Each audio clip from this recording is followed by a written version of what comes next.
Hi Aries, this is Mimi with Divination by Mimi. Welcome to your March 1st through the 15th, 2018 tarot reading with a little bit of astrology. Well, there's quite a bit going on, so a lot of astrology. Firstly, if you haven't subscribed, please do that way we can keep in touch, keep a good dialogue going as the planets move and the subtle energies change. So Aries, you are a cardinal sign. You are the first house, a fire sign. Very impulsive, not in a bad way, just active, very active. Likes to move, even if they're not physically moving, mentally moving. There's action, action, action, Jackson. Okay? So some things to think about. Firstly, I just want to go through some astrological aspects and then we will get into the reading. On the 1st through the 2nd, everyone's going to be feeling this. There's a beautiful full moon in Virgo, very positive full moon. It has you kind of considering the connection between the mind and spirit and the body. Why are we here experiencing, our life in this physical body, and what does that mean in the connection? Because it's happening on purpose. We signed on to do this. We signed this soul contract, and it included a physical expression of the spirit in this world. So what does that mean? And it's usually very positive. So that full moon's the first thing that goes from the 1st of March to the 2nd of March, depending upon where you are in the world. As of the 2nd, we have an aspect that does involve you. Your ruling planet is Mars, archetypal male, the sex drive, action as well, and fire, warrior god, right? He is in Sag. He's been in Sag for a while, and he will be for the duration of the month, but he's making a square to the moon in Virgo. So as I said earlier, Aries and your ruling planet is action, right? Not to say Virgo is not action, but it's a different type of action. It's much more about consideration, prudence, and analysis. So with the moon in Virgo, that's not really fast enough for Aries, or Mars rather, and it's definitely not fast enough for Mars in Sagittarius, another fire sign, and a mutable one at that. So movement, expansion, ruled by Jupiter. So the moon in Virgo, as it has to do with feelings and emotions and intuition, is too fucking slow for Mars in Sagittarius. So that's why there's a square. It's going to be irritating to you, okay, or might be. Also on that day, Mars in Sag is creating a quincunx to the moon in Virgo, and also to Uranus in Aries. So Aries, obviously that's you, that's your constellation first house. Uranus has been there for a bit. It's going to make a move in a couple of months, but it's been there. And this moon in Virgo and Uranus and Aries are making a quincunx to this, to your energy. Or did I get that wrong? No, I'm sorry. It is, scratch that. The moon in Virgo is making a quincunx to Uranus and Aries. So it affects you in both ways. The moon, again, feelings in a analysis type of sign. Moon is feelings and intuition, not your favorite thing anyway. Not that they're not your favorite feeling, but you don't like to stay there too long. And they're in Virgo, which likes to analyze things, really likes to be prudent and pick things apart and figure them out and, classify them. Okay, so a slow energy for you. A quincunx is not the best connection, not the best conversation with Uranus and Aries. Uranus is an unpredictable, slightly impulsive energy too, slightly chaotic energy in your constellation Aries, which is fire, first house, the initiation of the I am. So again, frustrating energy for you because it's too slow for you. You like movement, you like action. Why fuck around? Let's get moving. So that will be frustrating for you. However, here's some good news for you. On the 5th, Mercury enters your constellation. So Mercury's been in Pisces, not really happy there. Pisces is thinking and feeling and relaxing and not relaxing, but, kind of being fluid and spiritual and reconsidering and stuff like that, kind of out there, Neptunian stuff. Mercury there is like, okay, can we move on from that? Okay, we've talked about that enough. Okay, I don't really feel so much. Let's talk and think, and it gets to the point where it gets frustrated. So when Mercury moves into Aries, fire and air go along very, very well. So Mercury in Aries, quick thinking, quick talking. You might find as an Aries that you are very succinct, very articulate, and your mind is very active and thinking and accurate. You just might feel like you're literally in the zone and right on mentally. On the 7th of March, we've got the moon in Sagittarius, again, where your ruling planet Mars is, making a trine with Mercury and Venus. Now, Venus, your girlfriend, basically, Mars's girlfriend, the archetypal female, will have made her way into Aries as well by that time. And that's actually good. Well, it's tough for her because it's not necessarily the best placement for her, but it makes her a little bit more warrior-like. So if we're talking about asserting herself or expressing her feelings, she might be a little bit more assertive about it, okay? With the moon in Sagittarius trining her there and trining Mercury there, again, in your constellation Aries, what you're looking at is expansive, fast-moving energy as it relates to feelings and emotions in interpersonal relationships. Moon in Sagittarius, right? Expansive, ninth house. Trining, making a positive aspect to Mercury, communication, and Venus, feelings, emotions, beauty, aesthetics, money, value, all in Aries. So that's actually a very fast-moving and efficient and passionate, potentially passionate, but definitely expansive use of emotions, intuition, and feeling. I hope that makes sense. If you have questions, leave them in the comment section below. On the 9th, the moon in Sagittarius trines Uranus in your constellation. Again, that's Uranus is that unpredictable, chaotic energy. In Aries, your constellation, which is fire, fast-moving, impulsive, initiating energy. And the moon in Sagittarius, again, expansive. So feelings, making a positive, harmonious aspect. The trine with Uranus and Aries just means that feelings and emotions will have the opportunity to be passionately expressed, possibly unpredictably, but that's okay. So that might be a situation where a relationship that had been going on for a while in one way is now expanded to the point where somebody's popping the question, that kind of thing. What else we got? Moon in Sagittarius is conjunct Mars. This is on the 7th, so that's important to you. Your ruling planet Mars is in Sagittarius, and if it's conjunct, that means it's extremely close, if not on top of the moon in Sagittarius. So you will feel and express very strongly and positively. It's not a negative thing. It's just very, very enhanced, okay? You'll be feeling things very, very deeply, and that Martian energy will be initiating action about those feelings. So again, that could feed into those other aspects with the moon in Sagittarius I was mentioning earlier, like popping the question or making a move on something or finally expressing something that's been pissing you off for ages. But it's expressing that in a Martian active way, sometimes unpredictably, but with Mars and the moon in Sagittarius conjunct like that right on top of each other, that's a big deal. And it is a good time for you to express your feelings, whether they are rough feelings or soft feelings, whichever they are. Let's see, the 11th, we've got Mars and Sag trining Uranus and Aries, so that's doubly yours.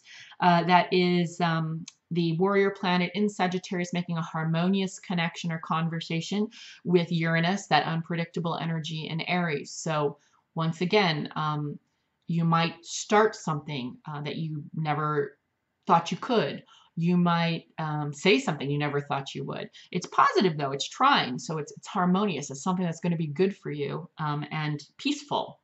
So whatever this is, however this manifests itself, it's a very positive energy because it's affecting both your ruling planet and your constellation, you, in a harmonious way. And again, Mars in Sagittarius, which is part of this aspect, the fact that it's in Sagittarius is at home. It's fiery, positive, expansive energy, and Mars likes that.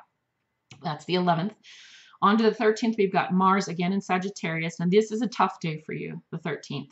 You're going to be squaring Chiron in Pisces. So you don't necessarily like the energy of Pisces anyway, lots of feeling, lots of emotions, lots of going over things in the past to move beyond them, to process them, feelings. Not that you don't like feelings or have feelings, but I don't think you like to swim in them. Pisces is literally waters. Well, some people think it's ether, but the concept of Neptune and Chiron is all very fluid, very disintegrating, as the 12th house tends to be. Pisces is the 12th house. So your initiative, Martian ruling planet energy in Sagittarius, which is expansive and fiery as well, is kind of bumping up against or drowning, in this case, with Chiron, wanting to look back at feelings, the reasons why we feel things. Chiron is the archetype of the wounded healer. So this is an energy that's going to initiate people thinking about what hurt them in the past, Why do I choose the relationships that I do? Was it because my relationship with my father was this way, or because my relationship with my mother was this way? So that's something that you're not necessarily happy with. And then another aspect you won't be too keen with is Venus, who's in Aries at this point. This is again on the 13th. She'll be squaring off with Saturn in Capricorn. So Venus in Aries, as I said, makes Venus a little bit more assertive, maybe passive aggressive, but possibly very assertive, a harder edge to Venus, right? So same concepts that she covers: value, aesthetics, sensuality, relating to others. But now in Aries, she's, as you're ruled by fire and by Mars, she's got a harder edge to her. She's coming at things a little faster. Okay.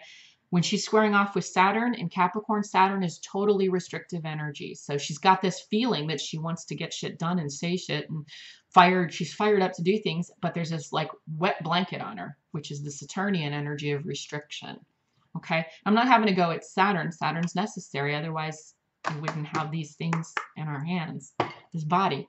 But yeah, it's restrictive. So it can be frustrating to her and to, of course, you, because it's in your constellation.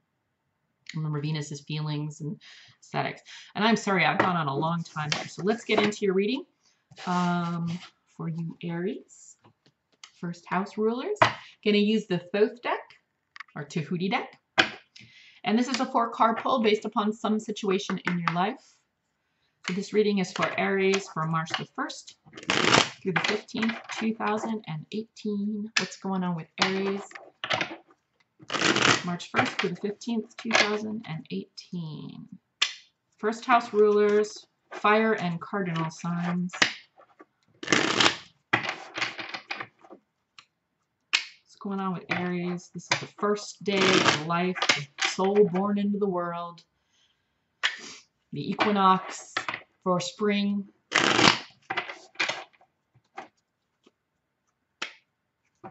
One of the corners on the wheel. Your birthday will be coming up this month too, second half.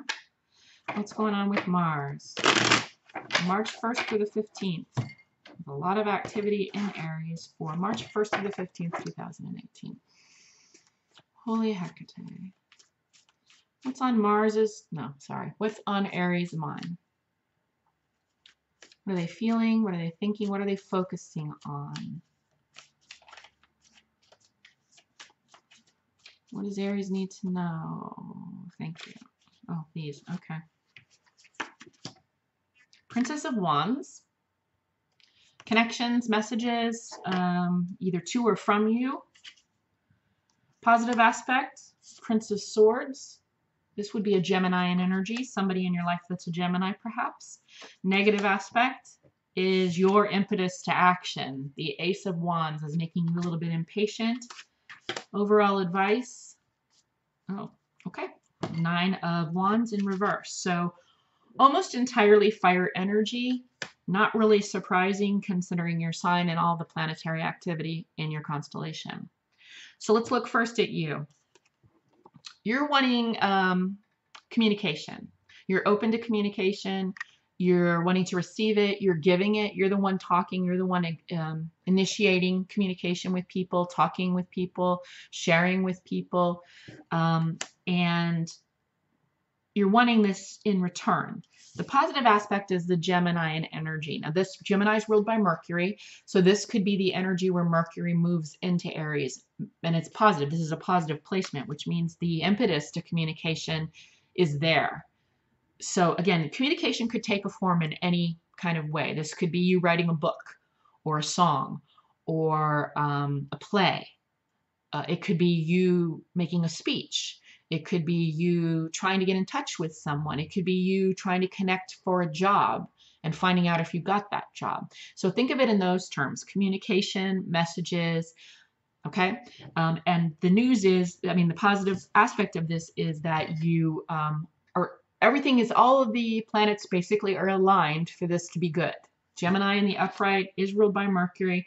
This is air, and everything is fire here. All of the cards here are fire, which is you. but air feeds fire. So it's a complementary or a sextile kind of energy like we talk about in astrology. It complements the other. It either is the same element and feeds it, or it's an element that gets along with it. So air and fire get along. Okay. Negative part here is your impulse control. So in the positive aspect, this is the impetus for action. Okay, this is the desire for things to happen. This is the very beginning of the essence of creativity, passion. Very often that wand there is considered a phallus. So this could be sex drive. This could also just be the Martian energy, which is go, go, go, now, now, now, fast, fast, fast, fire, fire, fire, fire. And again, your constellation has air in it. It's going to have more air in it with Mercury going in there. And then your ruling planet Mars is in Sagittarius, another fire sign. So yeah, you're fiery anyway. You're impulsive anyway. First house, young energy. You want to get moving on it. But this could be, you're being asked to employ patience here, because your impatience on this is something that could possibly hold back the whole process for you. That makes sense. And then the last card is the advice card, which is the strength card. Okay, this is the Nine of Wands in reverse.